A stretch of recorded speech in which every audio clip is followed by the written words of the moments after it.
All right, sport fans, you're welcome to Locker Room Sports on VOP TV. My name is Jerry Apelha, and of course, I know Nigerians all over the world are already basking in the fear of the Super Eagles making it to the round of 16.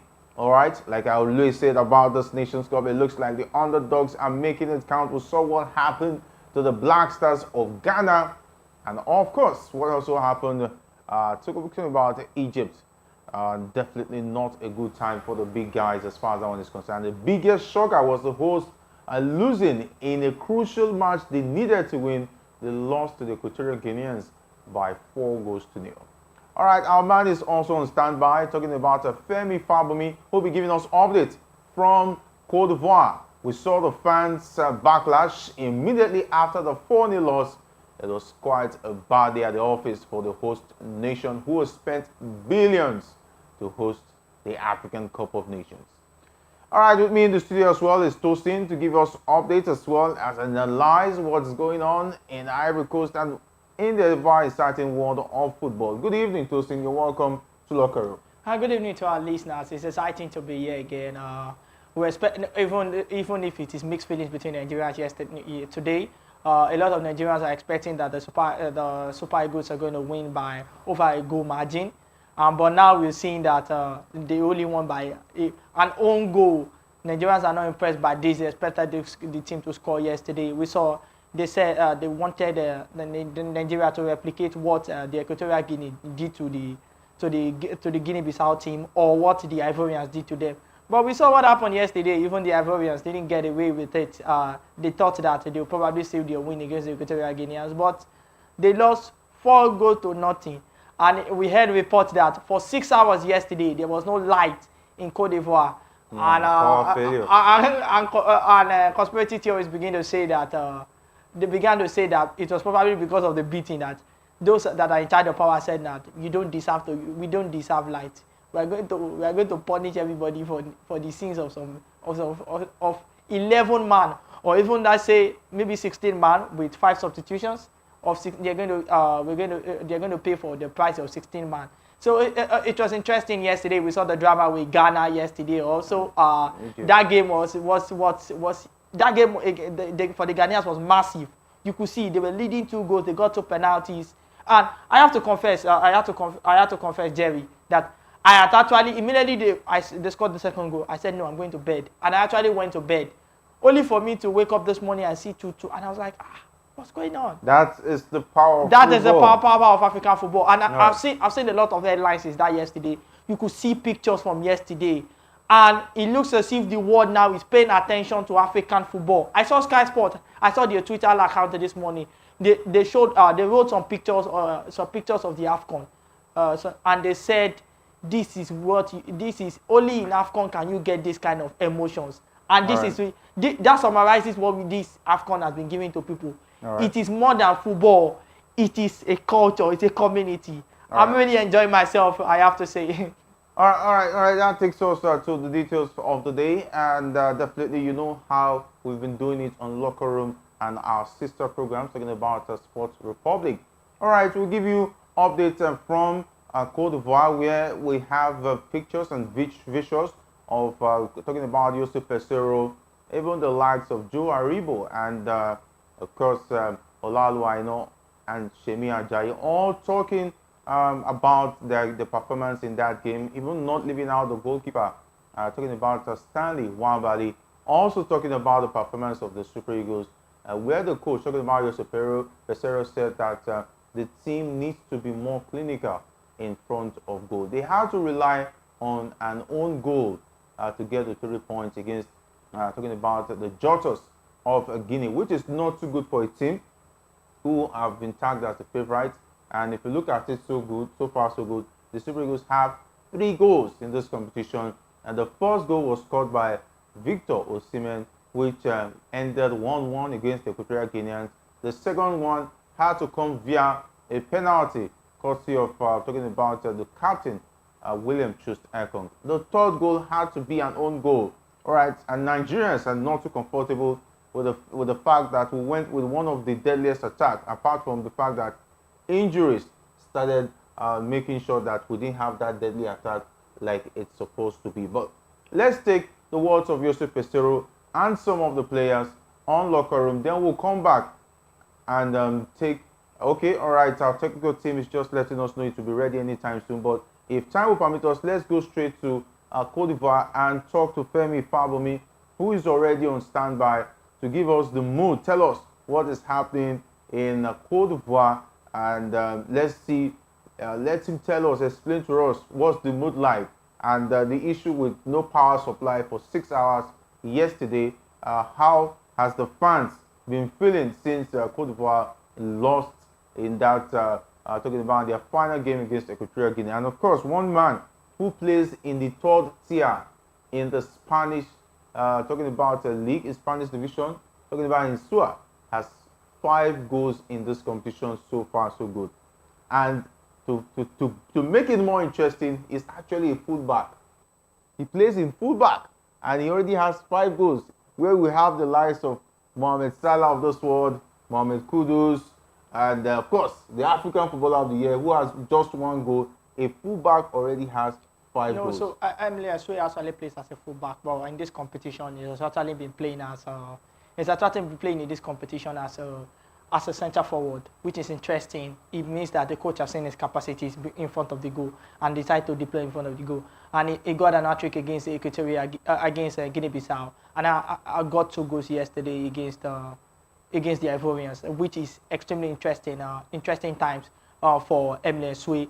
You know the funniest thing, Jerry. I have to tell you that AFCON for like 2 seasons now, I've always been giving us somebody like a breakout star of the tournament. The underdog. Like an underdog. The last time at the 2021 in Cameroon, we saw Vincent Abubakar, and that really launched his career. Is Abubakar really an underdog? Because he was an underdog coming into that competition. Yes, he has been with that team for a while, but not a lot of people were paying a lot of attention to Vincent Abubakar to come out as back then for FC Porto. Yes. He had played for FC, but you had people like Musa Marega also that played for Mali or Guinea, who were actually brilliant for Porto. You have Tede Marimi, the Iranian that also played for Porto then when Abubakar was there, and you had these guys. These guys were prolific strikers, and they were really need to do their job.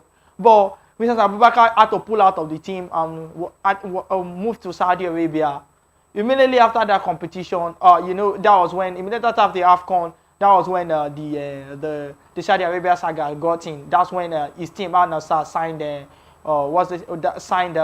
Cristiano Ronaldo. And when they signed Cristiano Ronaldo, they said he was already an access to the team because of Saudi's foreign player rule. And he got a move to Turkey also, which is Turkey is one of the brilliant leagues in when it comes to Europe.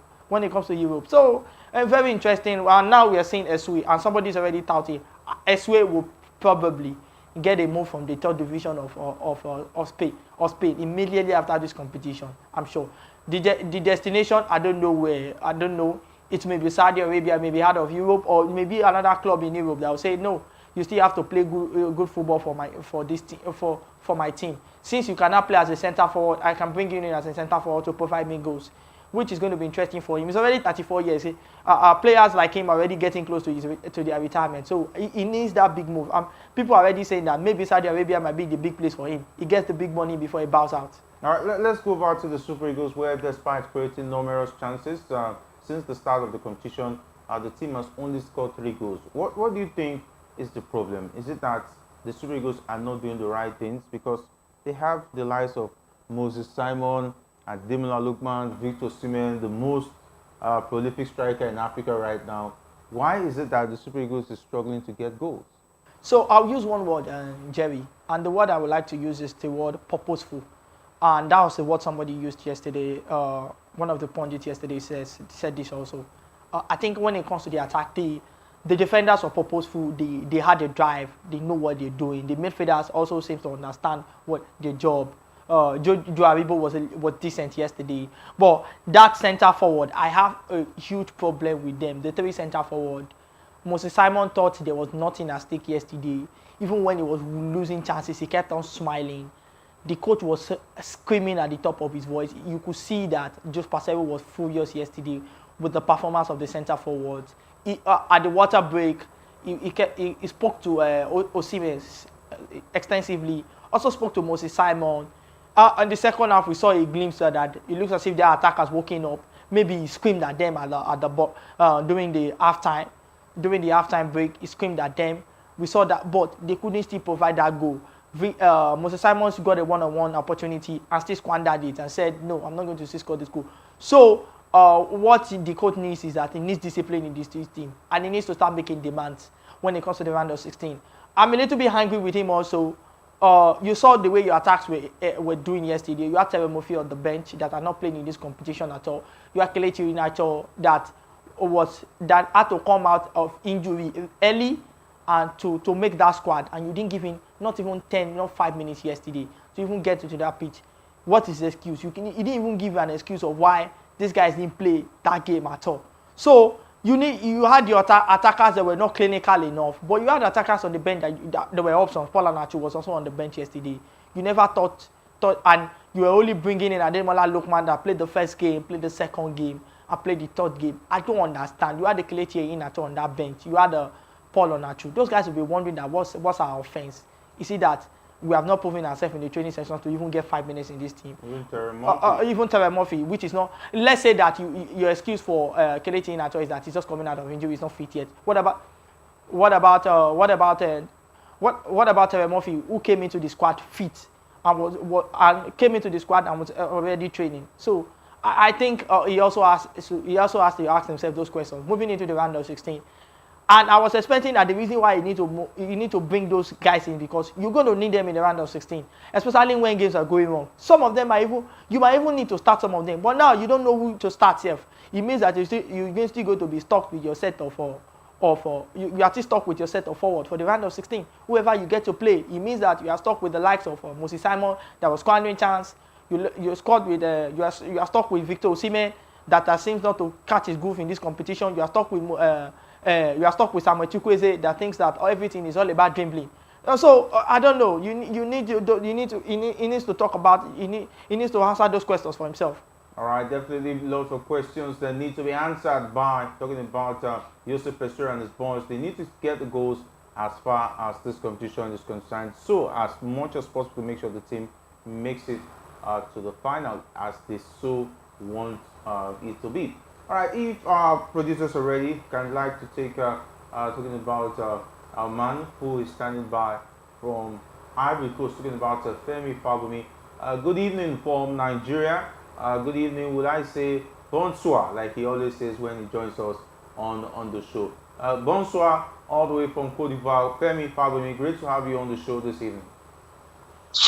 Bonsoir from Abidjan.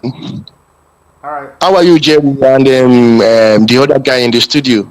Yeah, we're fine. We're fine. Thank you very much. Has power supply been restored in Ivory Coast, or is this still the same story? Okay. Since I got here, the power has not blinked for a second. If I'm not mistaken, this is my 13th day or thereabout. The only time power goes off is anytime I enter the toilet and I'm done, and I choose to switch it off. So I don't know where that came from. Yes, the Ivorians might have lost scandalously yesterday, but then nothing happened to their power. It has not blinked in 13 days since I got here, and I was told that it has not blinked in about 8 months. So nothing happened to the electricity here. It's been on since I arrived. I don't know where that came from. That power, they took power for 6 hours. It's not true. We saw pictures on Twitter where someone said that power supply has been out for 6 hours. So you are trying to tell us from where you are, that story is actually not true. There's nothing like that happened. It is not true. From Abidjan where I am, it is not true, because I got home 1 a.m. This morning, and I saw power, and it's still on till now that I'm talking to you. So I don't know where that came from. Maybe from other parts of Ivory Coast, probably Yamoussoukro or Bouaki. But I will confirm and get back to you on that. But in Abidjan, nothing like that. All right, Femi, let's get on down to business. We saw the Super Eagles win by a goal to nil. What's the reaction like from the camp of the Eagles? And after the game, what's the reaction like now they know that they are in the round of 16? Before the game, Nigeria expressed optimism, belief, and hopes that the Super Eagles had upped their game. They thought that the Super Eagles, considering what they played against the Elephant of Ivory Coast in the second game of Group A, they thought the Super Eagles had arrived. But then we saw a dismal display yesterday. We saw the worst performance from our boys yesterday. The performance was even worse off than the first game against Equatorial Guinea. Yes, we might have won, but then the performance was abysmally poor, and everybody is worried here in Cote d'Ivoire. They are beginning to think that probably the Super Eagles were lucky to have drawn against Equatorial Guinea and lucky to have defeated the Elephant of Ivory Coast. But then Coach Jose Peseiro has another thinking about that. He said he wants to approach every game the way they come. Jokingly, he even told us, with the journalists at the post-match conference, that the Super Eagles are saving their goals for the knockout stage. So we wait and see what becomes of the Super Eagles on Saturday when they take on either Guinea, the Silly Nationals of Guinea, or the Indomitable Lions of Cameroon. Yes, there is another fact that just came up. We may also play the Teranga Lions of Senegal. This is how it works. Should Guinea defeat Senegal, that means Guinea will finish on 7 points, Senegal on 6, and then, I don't know, maybe Cameroon on 4, depending on what they play against the Gambia national team. So the possibility of also playing the Teranga Lions is there. So I think that is it on that for now. All right, let's talk about the host nation, Ivory Coast. They lost 4 goals to nil against Equatorial Guinea. How did the fans react to that? Because we saw pictures of the fans destroying the coach meant for the players to take them down to their camp. What's the reaction like from the Ivorian fans? The match was played simultaneously. I opted to watch Nigeria Equatorial Guinea. That is closer to where I am than the Alassane Ouattara Stadium in Ebimpe, which is like an hour plus from the main town in Abidjan. However, we had 1 or 2 colleagues that decided to go there, and then they have shared their experience. The Ivorians actually got angry. They were humiliated, they were annihilated, they were destroyed by a team considered as a less fancy team. And so, as it used to be elsewhere, they decided to go violent. They pelted, even the bus attached to media was pelted with all kinds of objects ranging from stones, bottles, all kinds of destructive materials. And then one of us who escaped luckily shared the gory experience. We have the videos, and then we saw the riot. Were it not for the prompt response of the police force yesterday, maybe, just maybe, we'll be talking about a different story this morning. But they came in, doused the tension, dispersed the crowd, and they were able to reduce the damages, that would have been caused yesterday. Yeah, let's talk about the Ivorian team. What do you think is wrong with that team? Because prior to the competition, there were already expectations that at least the Ivory Coast team will be able to hold their own. But it looks like everything is going on wrong for the Ivorian national team. The Elephants, like the Super Eagles, is a team in disarray. From the goalkeeping department to the defense department to the midfield department, the team lack cohesion. They lack playing as a unit. They are also not clinical They're not playing as one. This is not the Ivory, the elephant of Ivory Coast that we used to know. However, we also know that the team, dropped. The team coach Luis Gasset dropped some players prior to the start of the competition. Maybe that is one of the reasons the Ivorians are not doing well. The likes of Wilfred Zaha is not in the team.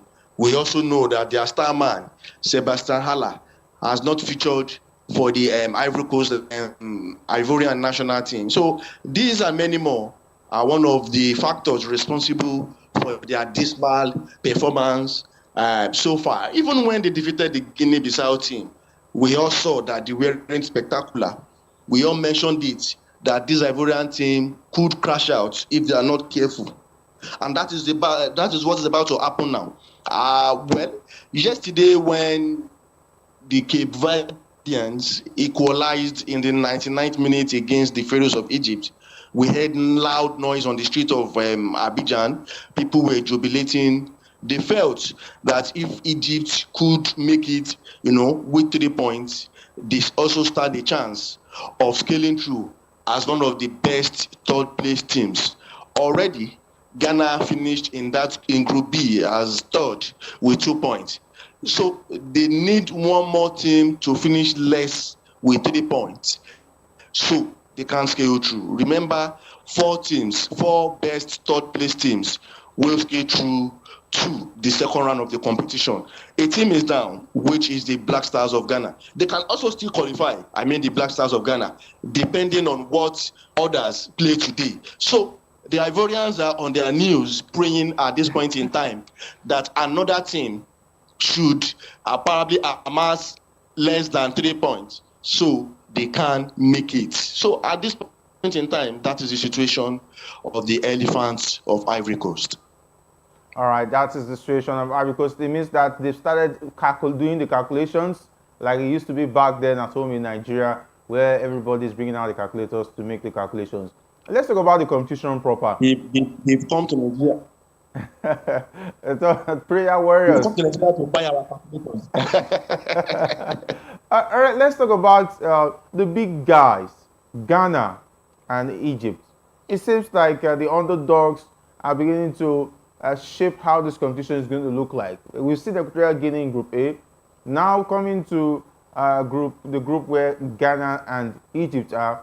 We expected Ghana and Egypt to at least give the other teams a run for the money like Cape Verde and Mozambique. But it seems that Cape Verde, which is a small nation, is topping a group where you have the big guys, Egypt and Ghana. What seems to be the problem with these big teams? The population of Cape Verde is less than 2 million. Yes. Well, I think the tournament has been tagged tournament for the underdogs. This is the first time in a long while that smaller teams in Cote are beginning to ruffle feathers with the big guys. A group that consists of Nigeria, Ivory Coast, Equatorial Guinea and Guinea-Bissau. Equatorial Guinea led with 7 points.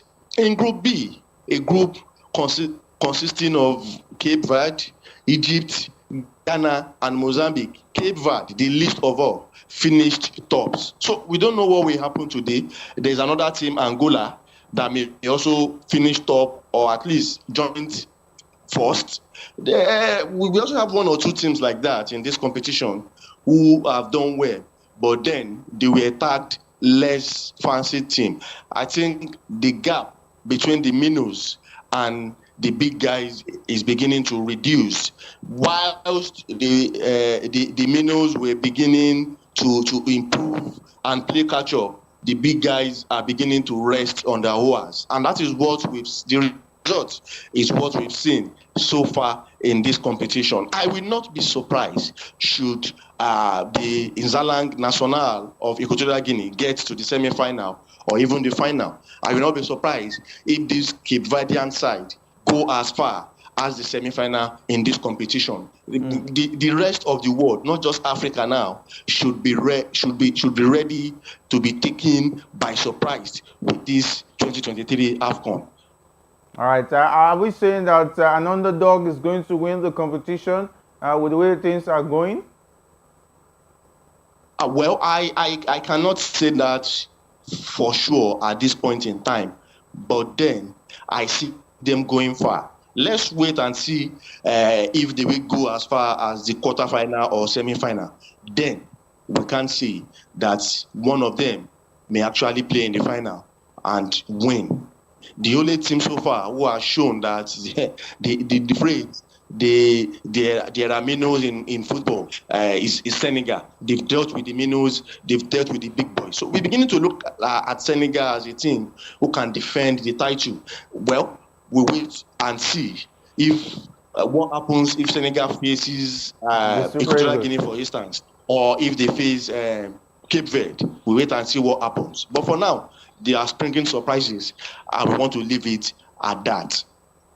All right. We want you to hold on while we'll still take more stories this time around. But all right, we also have Joseph on standby, and he's been MIA for some quite a while. Joseph, good evening. You're welcome to Locker Room this evening. Yeah, good evening, Jerry. Good evening. Bonsoir, would I say? Welcome to the show. Have you changed Thank your Lingua you. Franca to French? No, I haven't because it's very difficult to learn. All right. How is the atmosphere in Ivory Coast? I understand that the fans are not happy. How's the reaction been like on your own part? Well, of course, you need to understand why the fans are not happy that they are out of the competition, not what they expected and not what they planned for. Not even the federation at this point. You saw the faces of some of the legends, the one we saw, the job, the way it was looking and, of course, feeling after that game. So, generally, they're not happy, and it will happen to any nation. You hosting the competition, you tournament favorite going into a competition, then crashing out at the group stages. It haunts badly. All right. It seems like Ivory Coast still have a chance. They have started praying that other teams does not turn up, like the likes of Ghana, and see maybe they will qualify as best loser. What are their chances? The chances look very slim now. Because I don't think they have any. Because I mean, they have just 3 points. We are picking three best losers, but you might have a point as well. So I think you wait to the end of today and tomorrow. But it's very slim, honestly, because I know in this group, the group where you have Cameroon and Guinea, at least there'll be one team out of that group. I'm also looking at other groups right now in Group B. So let's just wait and see. But I find it very. I'll be surprised if they go through. Because if you're looking at them as well, also they consider 4 goals yesterday, so they are the minus fours thereabouts. And if you say 3 points, Ghana also have 3 points. And I don't think Ghana has to be on the -2 or -1. So it's very difficult. They might be hoping, but I don't think anything will happen. I think Ivory Coast is out.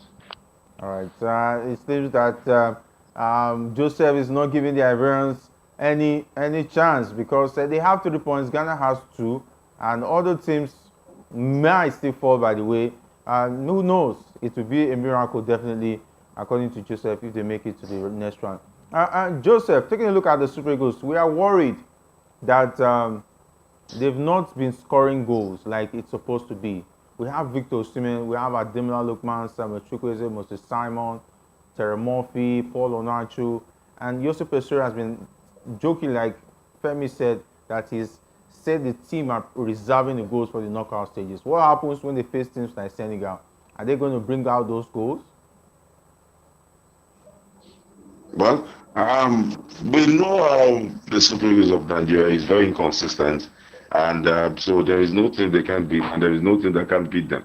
That one is for sure. So, going into the next round, which will start on Saturday, I still feel like we should chill a little bit. We have the players. I will check the possession. We'll be winning, but then converting the chances, and we have loads of them.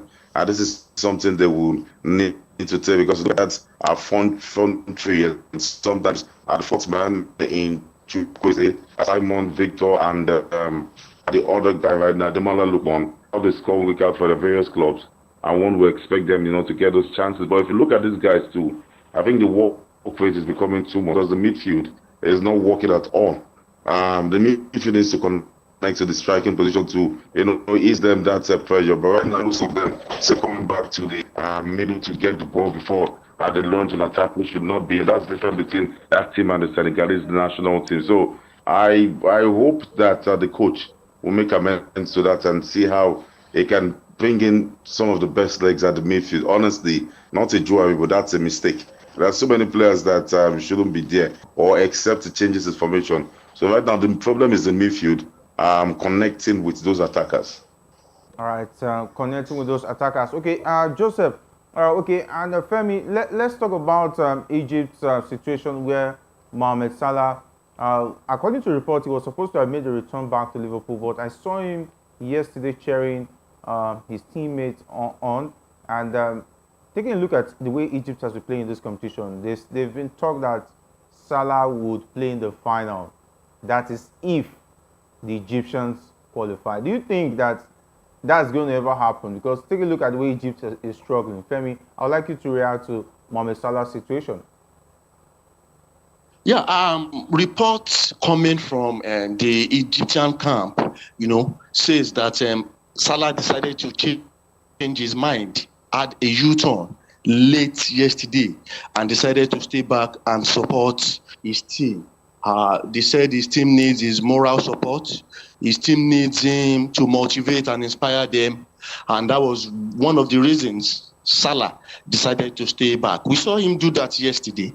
And we want to applaud Salah for doing that. I complained about Salah wanting to leave yesterday, and I'm happy. Probably he must have listened to one or two persons, who discourage him from doing so.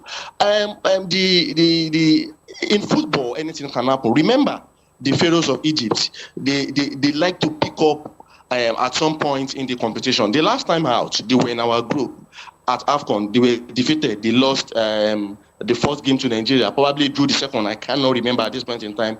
And then they went as far as the final and lost on penalties. They even defeated the host nation, Cameroon, and then lost on penalties narrowly to the Teranga Lions of Senegal. So we cannot underrate this Egyptian side, who were last time runners-up, losing finalists.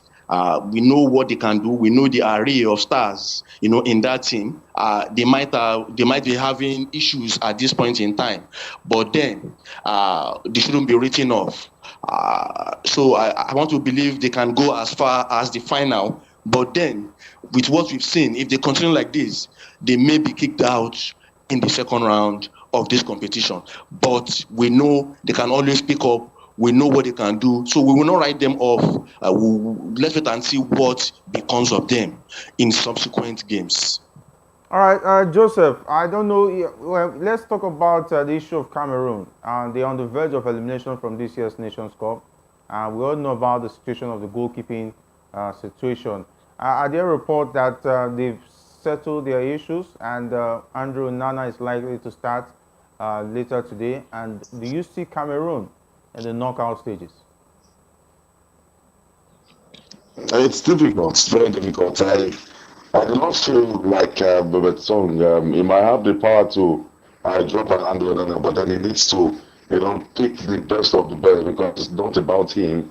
Even if he has any issues with Andrew Nana, it doesn't concern the millions of Cameroonians that will be voting for their own dear country. That is one person having issues, and he cannot, at the excellence of that, across the national team. They will play their hearts out. They don't forget that Nigeria will be meeting either Guinea or Cameroon on Saturday at 7 p.m., 8 p.m. Nigerian time there. So it's a tough for the Cameroonians. They know how to do it. It's not the first time they have come. They're well experienced. So yes, I feel like Andrew Nana will keep his position, and they might just seal that second spot. All right, they might just seek that second spot. Okay, I want you guys to hold on there still with us on the show Locker Room this evening. Tosin, I would like to pick your brain on Senegal. They have Guinea. They've won 2 games so far, so good. Cameroon needs them to do them a favor in being clinical against the Guineans. With the way Senegal has gone in this competition, the favorite tag, do we still say they are the favorites to win this competition? So far, so good. I think they are the favorites to win this competition. They have a very extremely decent team. They have disciplined players. Have a very fantastic team captain that's going to make sure that you don't drop the ball inside your main. He will ensure that he's going to instill discipline in you. And even their coach, Ali Cisse himself, even if most other was hospitalized recently. yes, he was hospitalized recently, but it demands from the team what a club coach is going to demand from any team. Any team it demands from a team discipline. You see the way they play. They play in cohesion. They play disciplined football, and they got a couple of young talent. This Malasa is doing well, getting his career back with Olympic Marseille. Sadio Mane is there also. We saw Bib Diallo that plays there. Their centre forward is also doing well for his club. Also, their defense got an experience, and Kalidou Koulibaly, who now plays in the Saudi Arabian League. Their midfield got excellent midfielders. Got Sadio Mane, the team captain. In their midfield, they got Benjamin Mendy. They got Benjamin Mendy. They got Benjamin Mendy in the midfield. Got Lamine Camara. I must not forget that young man, Lamine Camara, the sensation of the tournament right now. Got 2 goals in the tournament already. I think got one assist. Yes. 18-year-old Lamine Camara is doing excellently well in that midfield. So you could see that when you look at their bench, if you see hungry people in their bench, people that are willing to give all for this team. So their 2 fullbacks are actually Pape Sarr also, the guy from Tottenham. That guy is one of the most prolific midfielders you will ever find in this tournament. I have to say it he has his Tottenham brother also playing for the Malian team. That's Yves Bissouma. But he's one of the most underrated midfielders, and you could ever find. But he's playing good football.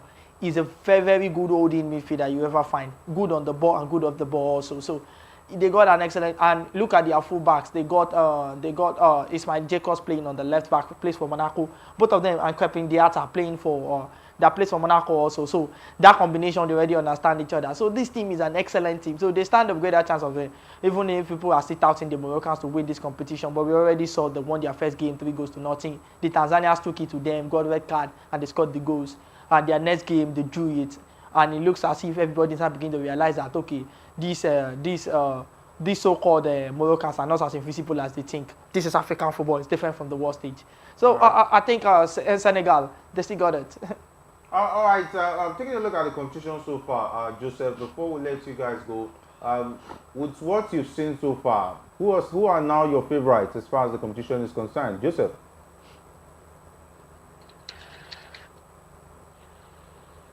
Hello, Joseph. Are you with us? All right, Femi, are you with us? Who is your favorite to win this competition? Well, I want to believe Senegal has got the capacity, the wherewithal, the power to retain the trophy they won the last time. I also want to believe that Morocco, who has been the architect of their own standard as regards their performance at the last World Cup, is also another favorite. I want to also see Equatorial Guinea and Cape Verde as another favorite who can also spring surprises to win this AFCON. I'm not going to write off the Super Eagles of Nigeria, who we know can also do the unthinkable.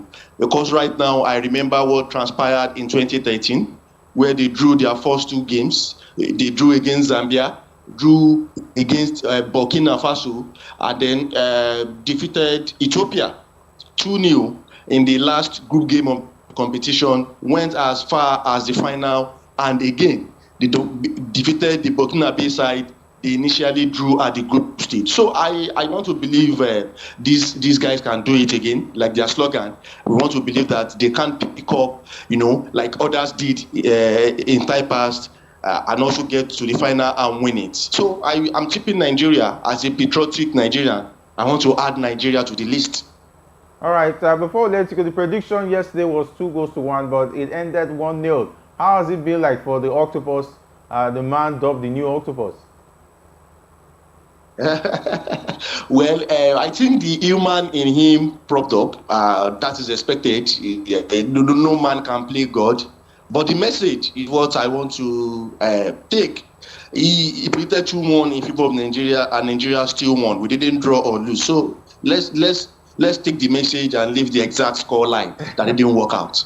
All right, thank you very much, Femi, for joining us on Locker Room. We hope to have you once again, and hopefully we'll be to hear good news for the Super Eagles, and of course make sure they, hopefully they get the goals like Pesero said that they've been storing them for the knockout stages.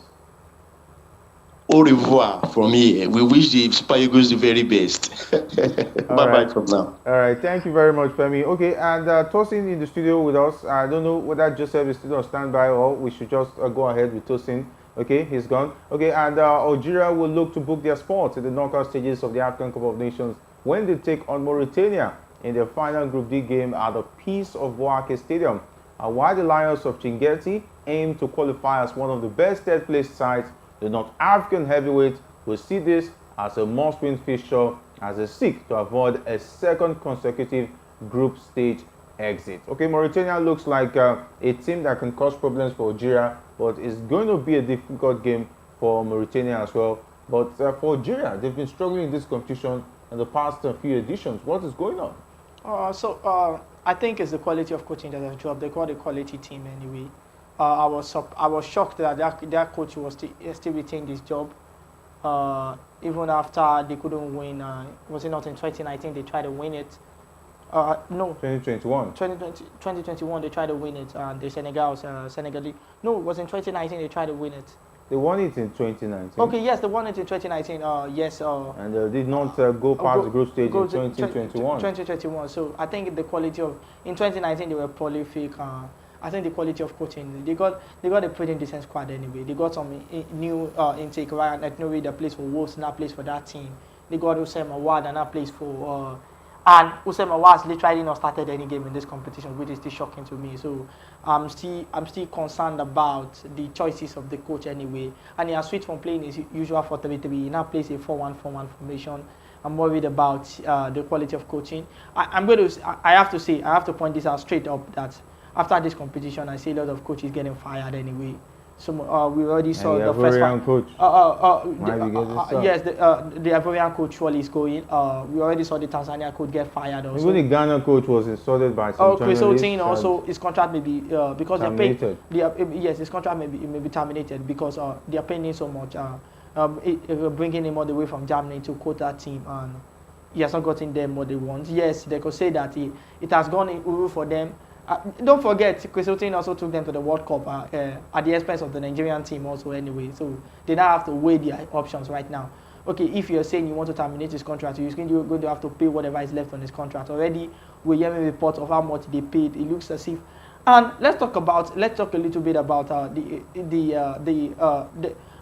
even the economy of Ghana is not smiling like what we have in the economic situation of Nigeria also. They are also struggling economically. We heard of the report that they spent over $500,000 to bring in fans, which people are already calling wasteful. And I'm sure that if that report is confirmed, I'm sure that the parliament is going to be calling the Sport FA to come and explain why who disbursed that fund and why they're going to spend a huge amount of money to bring fans all the way from Cote d'Ivoire. I think they said each one got about $5,000 $500 to come into Cote d'Ivoire, which a lot of people in Ghana will not be down to, considering the economic issues they are battling with over there. So, and now to pay Chris Otin off is another challenge. So, they might want to stick to him if they're thinking about the money, but if they're willing to pay, they might let him go. But getting another coach is another. Well, there are a couple of coaches that got experience about African football. Ave Renard I think is available also. Is a pro master when it comes to African football. So there's a couple of Pito Mosimane, the South African coach for Hel Ali, went to UAE to coach also. At coach in Qatar also. Extremely experienced. A lot of people have been calling that one of the national teams should pick him up right now. And so I see that maybe it will be when we get the sack, those that will get the job will also get the opportunity to showcase themselves. So it's somebody's else headache, it's a breakthrough for somebody else. All right, someone rightly said there are two types of coaches in the world: those who have been hired and those who have been fired. All right, West Ham United are close to agreeing a loan deal as we go to the transfer scene with Manchester City for Calvin Phillips, who's 28, but Juventus could still make a late move for the England midfielder. While the Hammers are confident the move will happen, the deal is dependent on the Manchester City dropping their £7 million loan fee demand for Calvin Phillips. All right, Calvin Phillips, he needs game time if he's going to make the Euros for England, the Three Lions, and He's actually going to make the Euros, whether he gets playing time or not. Because at the expense of John Henderson and he's not. John Henderson's chances of playing in the Euros is Jones, high. who's doing well with Liverpool right now. That is the challenge right now. They got a couple of midfielders that are playing now excellently well, but they don't have the experience. We have Kobe Mino also doing excellently well for Manchester United. We have Curtis Jones, even after Elliott, he wasn't doing well for Liverpool also. So, but this young man, he's going to need two holding midfielders, and we have Declan Rice. But he also needs a backup, which is where Calvin Phillips comes in. The rest of the names that we mentioned will probably want to slot in the 8th position. So I think making the move to West Ham is good for him anyway. All right, of course, it's time for us to wrap it up on the show this evening, and that's much you can take on Locker Room on VOP TV. Thanks for joining us, Tosin. That's a privilege. And not forgetting Joseph Atewe and Femi Fabomi, who give us updates all the way from Cote d'Ivoire on the show this evening. Big thanks to our production team, talking about Manfred as well as Samuel for making the show great. Not forgetting Paul, who did the job on the audio as far as the show is concerned. My name is Jerry. I'll tell you how I say. Have a great evening.